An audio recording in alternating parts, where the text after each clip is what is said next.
Pagod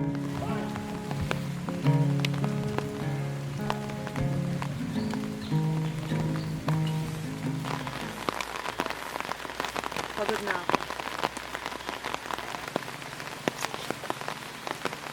Sorry Han, konting tiis na lang. Ayun Han, oh! Ayos!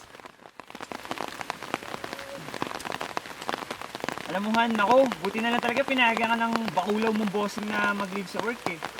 Ako, kung ako yun, pabasa. Joke lang. Tsaka, ang tibay nitong punong to.